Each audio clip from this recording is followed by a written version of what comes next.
away up Pt1. Thanks. Hi Mike, how are you? Very good, how are you? You sitting here?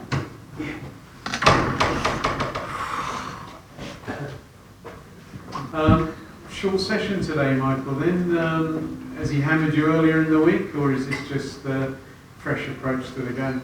A little bit of both. I think the way the week's structured now is set by the strength and conditioning coach, and is to make sure we get a good couple of hard days training in, but still manage to freshen up for the weekend. So today was one of the lighter days, and tomorrow we do a bit more tactical work leading into the game. I think we've done the hard work in the pre-season, so now it's just about preparing for games and being physically and mentally prepared. A few of your teammates wouldn't have been used to the heat out there today, would they? No, a few of the foreigners probably not, but being from Brisbane, this is standard for me, but it's definitely a nice change to the cold in Melbourne. So I think hopefully it'll be pretty mild temperatures on the weekend, but yeah, we'll have to wait and see. You're on the bench in Sydney. Do you feel this time that you're ready to start a game? Yeah, I mean, obviously I was a little bit disappointed I didn't get to play against Sydney, but it was a pretty quick turnaround from when I'd been injured last. So I've had another week of training under my belt, and hopefully it's going to do me the world of good. And I'm hoping I can get a start and then furthermore make a difference in the game and hopefully contribute to us getting the 3 points against Victory. How have you found it down here? I mean, you've been a bit all over the place the last few years, haven't you? Holland, Adelaide, Holland, now back here in Melbourne. Do you feel that this is a port that you can settle in for a while and reboot your career, sort of thing? Yeah, I'm definitely hoping that's the case. Obviously, I've lived, like you said, I've lived a little bit of a nomadic lifestyle the last 4 or 5 years. But that's just the nature of being a footballer. I think you want to try and maximise your opportunities, and you have to be ready to up and leave whenever is necessary. And here's no different. It's only a 1-year contract for me, so I'm definitely hoping I can prove myself. And it's definitely a place that I can see myself staying longer.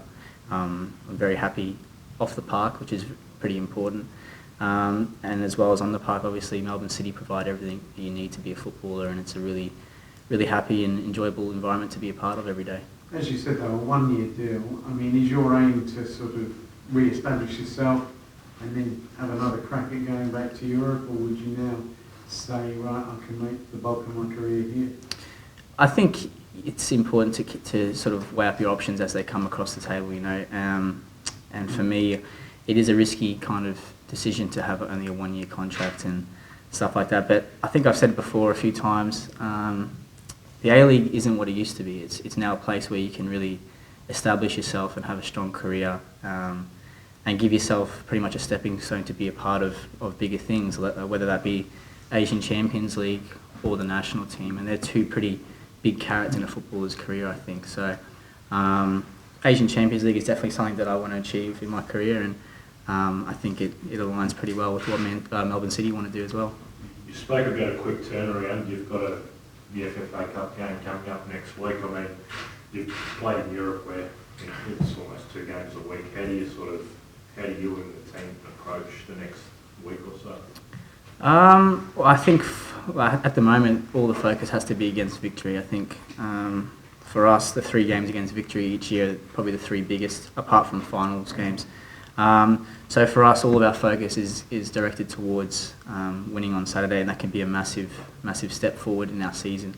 And then after that, I think it turns to preparing for Perth.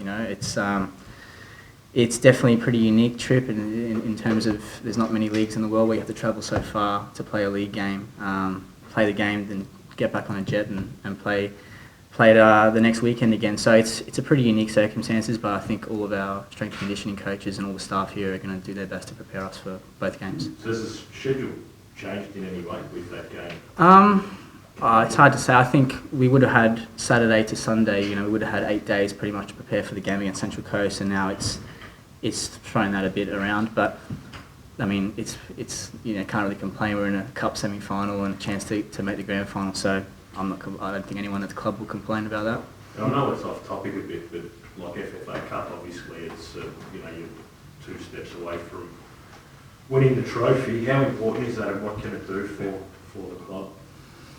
I think that could be a sort of a massive kick in the right direction for us. I think all of our planning as a club has been, you know, moving forward over the next 3 or 4 years, but at the end of the day, it's based solely around being successful on the park, and if we can be successful on the park, we can build as a club off it as well.